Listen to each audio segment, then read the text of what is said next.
Hello everyone. Today's topic is isometric projections. Earlier we have talked about orthographic projections. We have already solved so many problems on orthographic projections. So that time the questions which were given to you, those questions were already drawn in 3 dimensions. Those were the isometric drawings. So looking at those isometric drawings, we learned how those objects can be seen from the front side, from the front view, as a top view, as a right hand side view, and so on. Those are the exercises which we have done.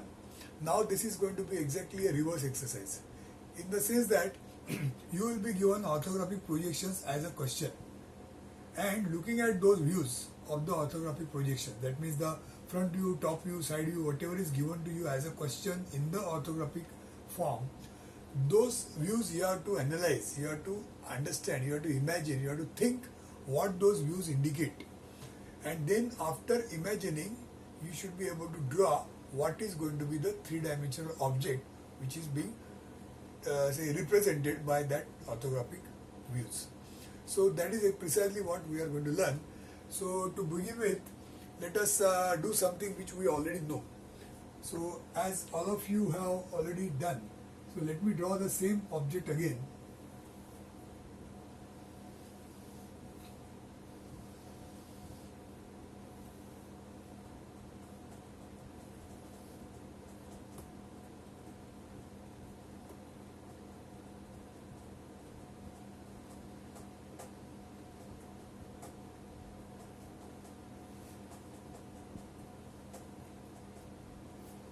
So if you remember, we have drawn this as a question, as a 3-dimensional object, and then when you look in this direction, what are going to be the 3 views? That is what we have done. So I'll just do that again. So when you see in this direction, as you know, this becomes the front view. So you draw the front view something like this.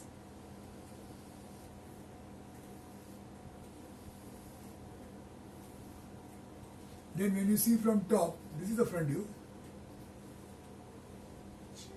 When you see from top, the top view what you see, we draw below here.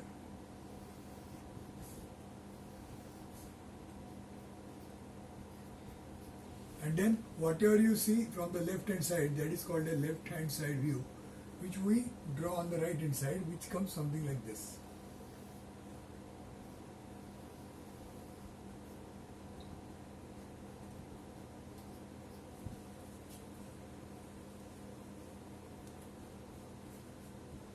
So up to here we already are aware of.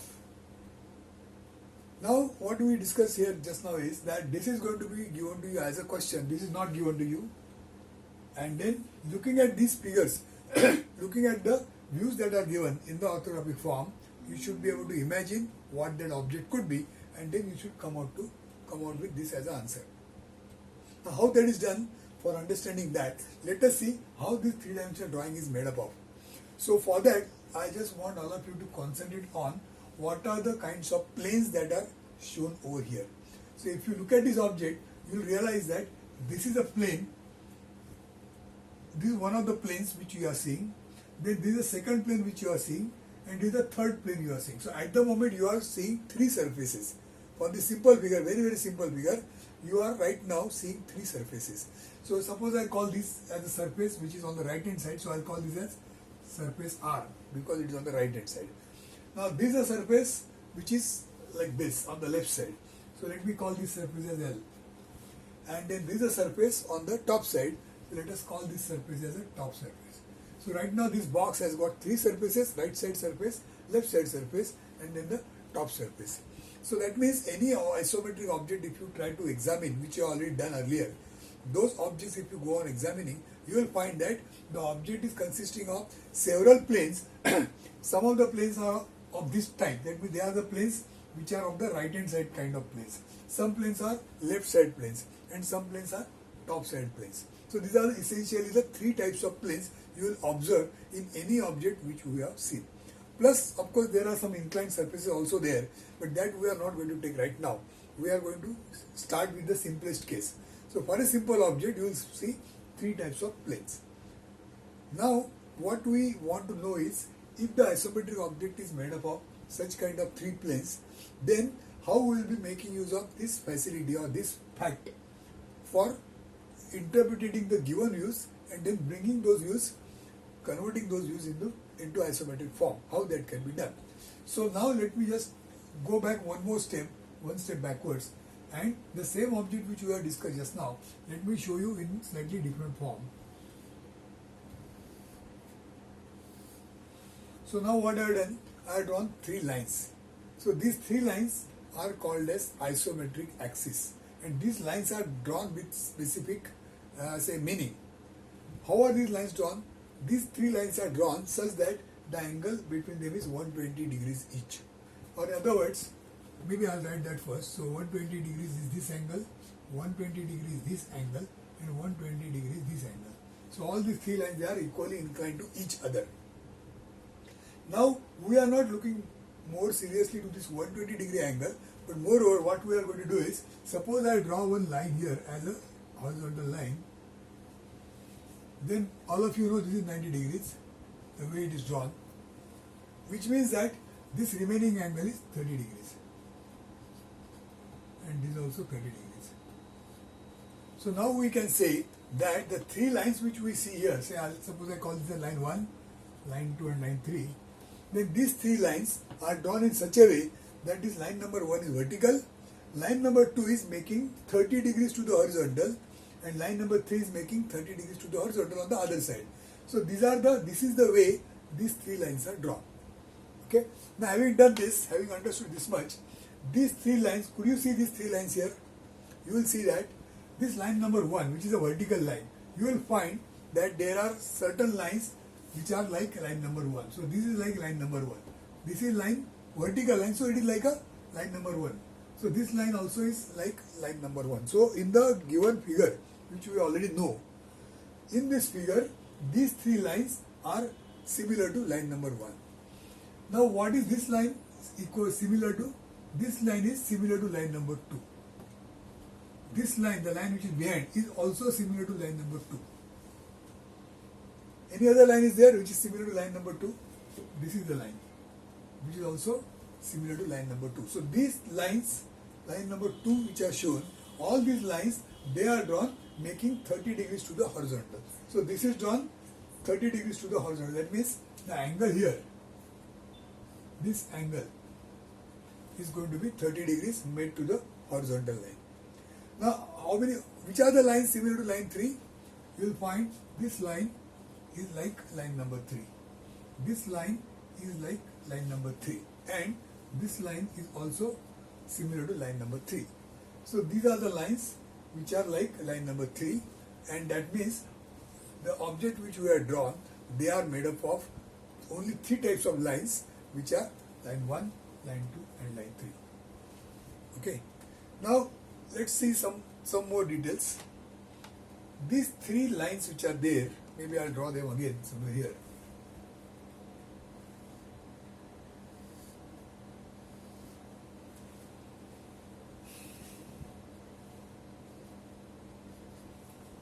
Now these 3 lines are drawn again. These lines are called as isometric axis.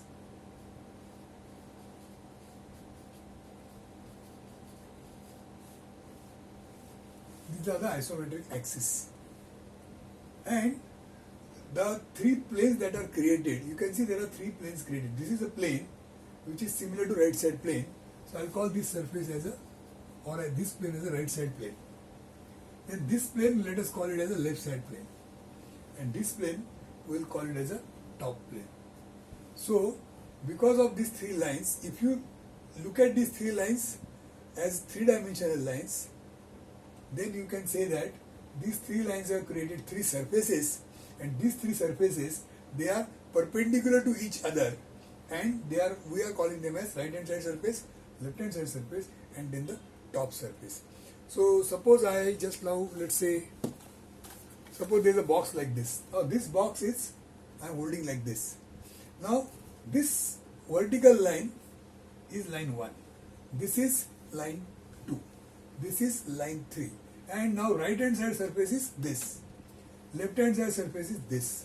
And top surface is this. So if I hold this object like this, then you can think of the object which we are seeing as a 3-dimensional object, as a isometric object.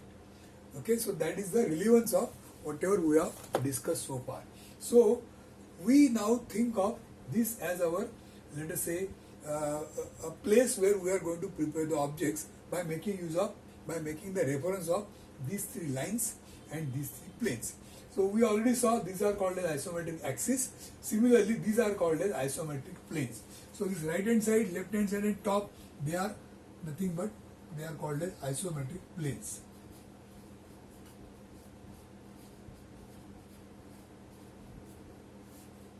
Okay, so we have seen the concept of isometric axis, and then we also saw the concept of isometric planes.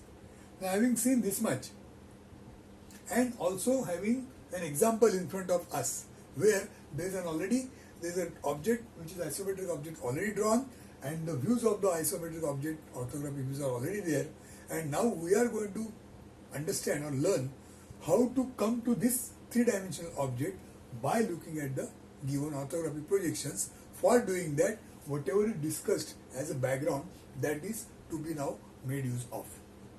Now, how do we do this? Let me just put some dimensions. So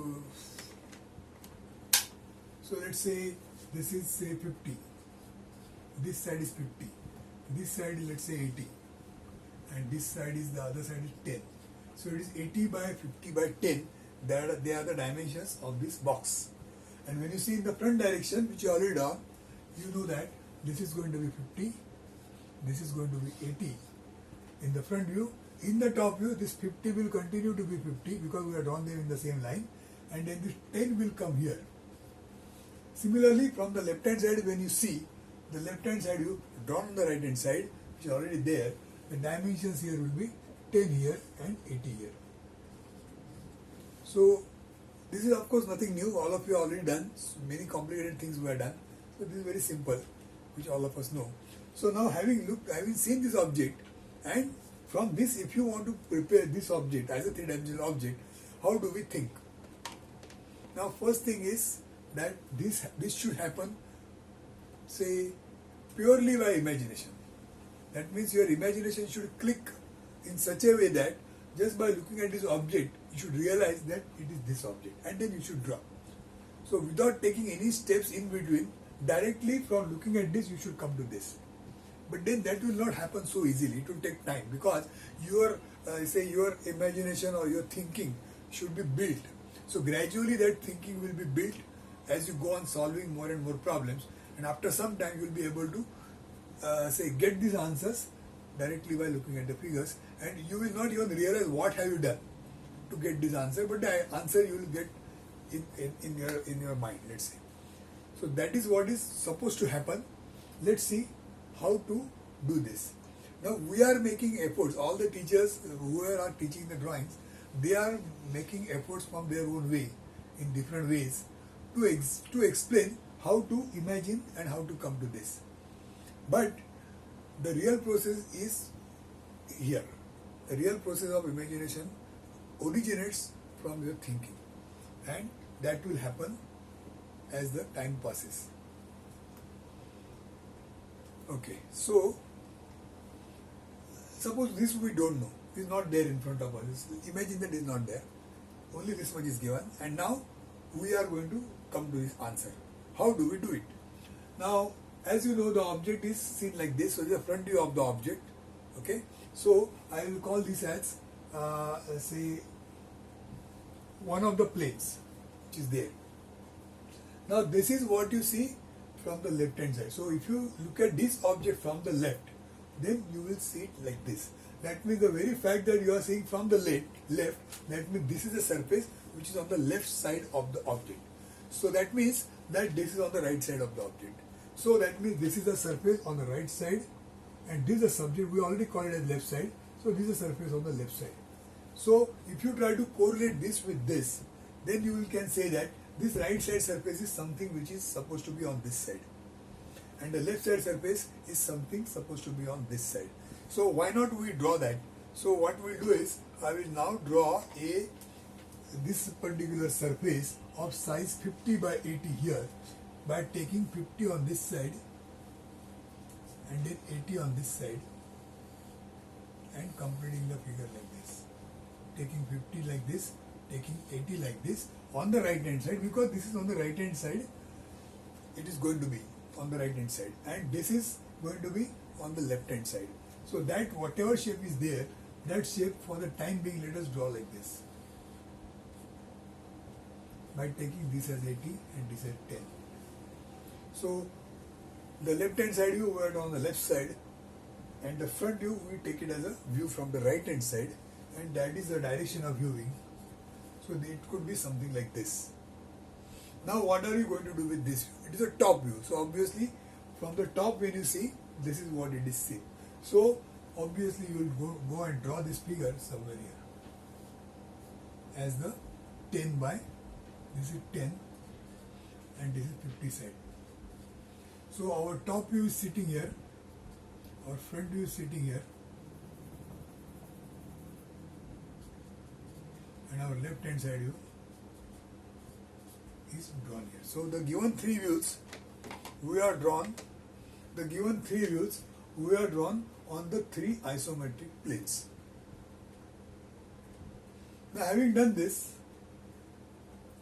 this object being very very simple object, it has got only just three surfaces. That means only one surface on the right hand side. Of course there is one more on the back side, but that we forget for the time being. There is one visible surface, is only one on the right, visible surface is only one on the left, visible surface is only one on the top. So just because there are three surfaces, and because they are the surfaces definitely corresponding to these planes, we have drawn them as it is, and incidentally the object is created. The entire object is created like this, just by doing this much. This may not exactly happen all the time. Now it has happened because the object was simple. Left hand side drawn on left, right hand side drawn on the right, top drawn on the top, and the object is over itself.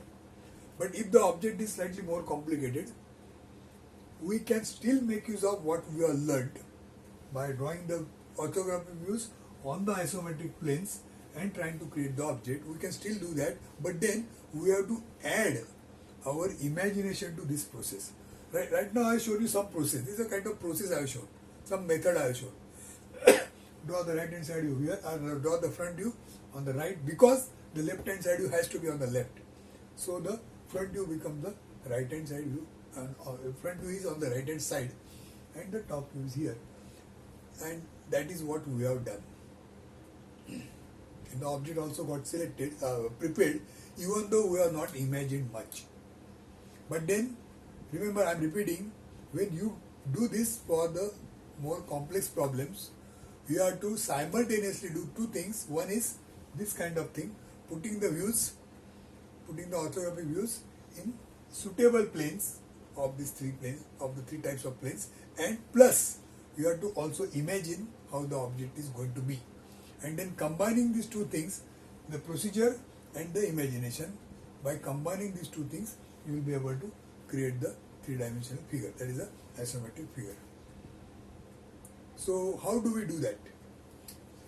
Having done this, having understood this problem, now let me just make some changes in this figure, okay? And then let's see how do we draw it. So the same figure I am now going to modify like this.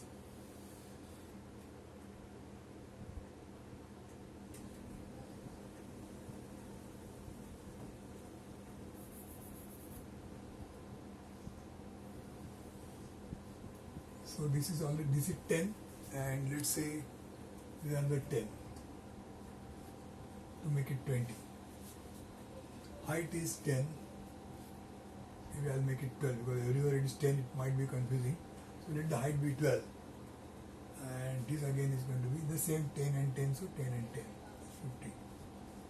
So I have given you a new problem, new figure, new exercise where the front view looks like this, the top view looks like this, and when you see from the side, from the left hand side, it looks, in fact I'll draw on this side, that is better, that is correct rather.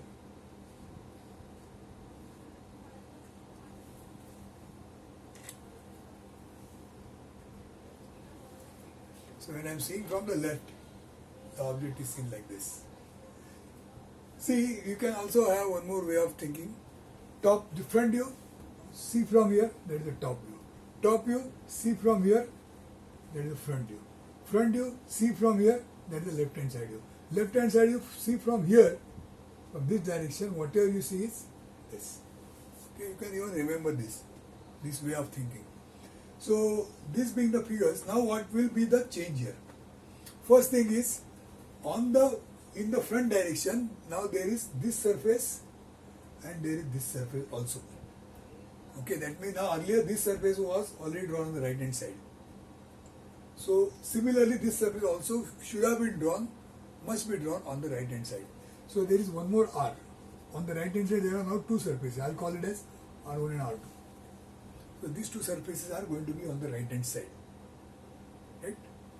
Then on the left hand side, this is one surface. Suppose I just divide this. There is no line here. Remember, I am just making some kind of a, for the explanation I am making it as a two rectangle. So this is one rectangle L1, this is another rectangle L2. Remember, there is no line here, all one piece. But then for explanation I am calling this as two rectangles L1 and L2. Out of that L1 is already here, because it is from the earlier figure. In the top view, this is T1, T2. There are two surfaces. Last time there was only one surface. Now there are two surfaces. Now what do we do here? If you try to draw on the similar lines in a similar way, then what will happen is this figure which is there, this R1 will be here, this R1. And where will be R2? This R2. If you try to draw this R1 and R2 here, where are these R1 and R2s? This line is R1, right? And this line here is R2, correct? In this figure, this line is R1 and this line is R2. So we try to show the R1, R2 everywhere, in other views also. They are seen as lines, here they are seen as planes. Similarly, T1, T2 you can show here and here. L1, L2 you can show here and here. That means everything is shown in all the three views. That can be done, but let us concentrate only on R1 and R2, and we have shown them. So out of that R1 is here. When you see in this direction, that means this is the line R1, which is this line R1. Now we want to show R2. Now where can we show R2? R2 is a surface which is parallel to R1. R1 and R2 they are parallel surfaces, and as you see here, R1 is here and R2 is slightly in front by 10 mm. So in this case, R2 will be in this direction by 10 mm. Remember, you have to imagine also and make use of this figure also simultaneously. So if I want to draw R2, this R2 of size, what is the size of R2? R2 is a rectangle whose size is 50 by 12. So it is 50 by